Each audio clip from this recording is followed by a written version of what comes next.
हम बाकी कंट्रीज को देखें तो गोल्ड मेडल्स की एकदम झड़ी सी लग जाती है। मेडल्स के लिए क्यों भारत देश तरस जाता है गोल्ड मेडल के लिए? कि हमारे जो फॉर्मर प्लेयर्स हैं जैसे पीटी उषा जी हो गई हैं या मिल्खा सिंह जी हो गए हैं या हमारे जो कपिल देव जी जिन्होंने वर्ल्ड कप जीता था या प्रकाश पड़कोने सर, गोपी सर, मैंने, कर्णम मल्लेश्वरी ने कैसे वो मेडल्स जीते हैं। तो अगर इस चीज़ के बारे में बारी बारी सिखाया जाए तभी नॉलेज आती है।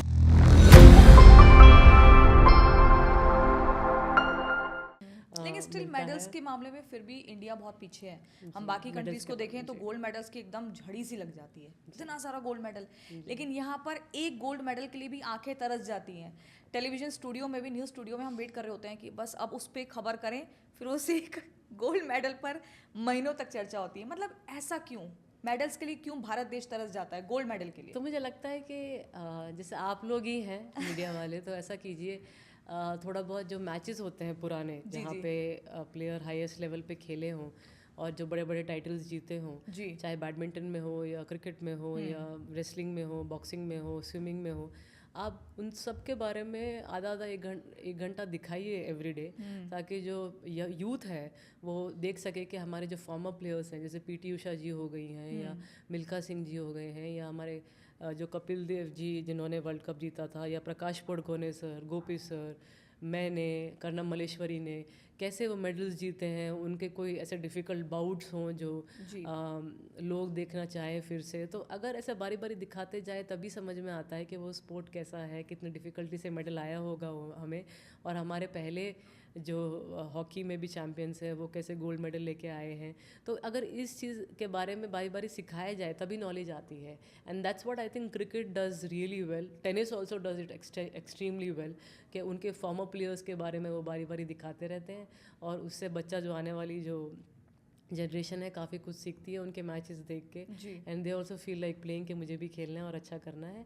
और इसलिए मैंने बताया था कि स्कूल में जो पीटी पीरियड हो वो थोड़ा सा एक्स्ट्रा हो और वहाँ पे भी जो कोचेज़ हों वो सब हर एक प्लेयर का जो अच्छा खेल रहा है वो अभी जैसे लक्ष्य सेन अच्छा खेल रहा है या सिंधु अच्छा खेल रही है, उनके बारे में सिखाए कि कैसे वो अच्छा खेलते हैं, उनके मैचेस दिखाए जाए या फॉर्मर प्लेयर्स के मैचेस दिखाए जाए। तो बच्चे को अगर एवरीडे आप वो दिखाएंगे सिखाएंगे तो वो ज़रूर सीखेगा, वो दिमाग में आ जाएगी वो बात। तो वो चीज़ें होनी चाहिए। लेकिन आपको लगता है कि क्रिकेट में जैसे हमने मैच फिक्सिंग के बारे में सुना, ऐसा बैडमिंटन में भी कभी हुआ है क्या, या होता है क्या, या आपको कभी किसी ने ऐसे अप्रोच किया हो? नहीं, नेवर। मैंने कभी बैडमिंटन में नहीं सुना है। ठीक है। आपने सिर्फ बैडमिंटन को ही क्यों चुना? क्योंकि आपकी फैमिली में आपने वो देखा माता पिता को खेलते हुए, क्योंकि बैडमिंटन में हमने देखा है कि प्रकाश पादुकोण का सिक्का चलता था, एंड आप कराटे की भी एक अच्छी मास्टर रही हैं, तो वाई ओनली बैडमिंटन, जबकि उसमें इतनी सुविधाएं भी नहीं थी कि कोई सपोर्ट मिल रहा हो सरकारी एसोसिएशन की तरफ से? ये मुझे लगता है कि ये मेरी लाइफ में होना था शायद। जी।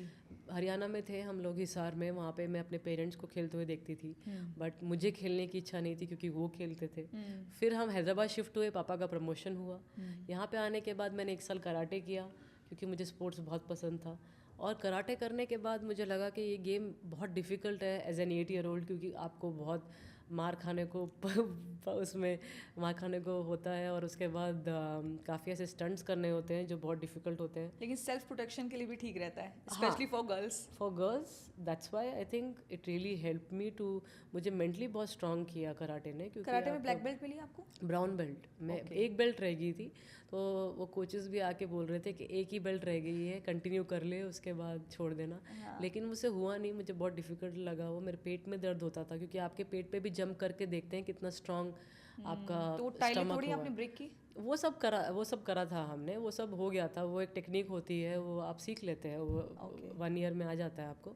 बट मुझे लगा कि अब ना ऐसा स्पोर्ट खेलना है जो थोड़ा सा मतलब इन ए वे और थोड़ा मतलब ऐसा हो जिसमें और मज़ा आए। तो मैंने I requested my parents and then एक किसी ने बताया कि बैडमिंटन बहुत पॉपुलर है हैदराबाद में।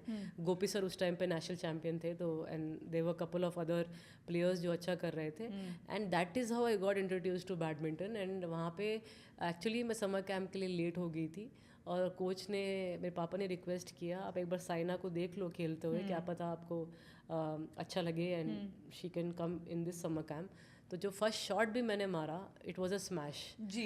And that was real surprise to me as well and my parents, क्योंकि उनको लगा कि देखने से बच्चे इतना कुछ सीख सकते हैं, देन इमेजिन खेलने से कितना इंप्रूवमेंट हो सकता है। I just saw them playing और मैंने स्मैश मार दिया and the coach was so impressed and he was like Saina को लेके आइए समर कैंप में and will be more than happy अगर वो आएगी तो शी लुक्स लेकिन लाइक। पहला इंप्रेशन आपके कोच गोपीचंद के साथ कैसा था?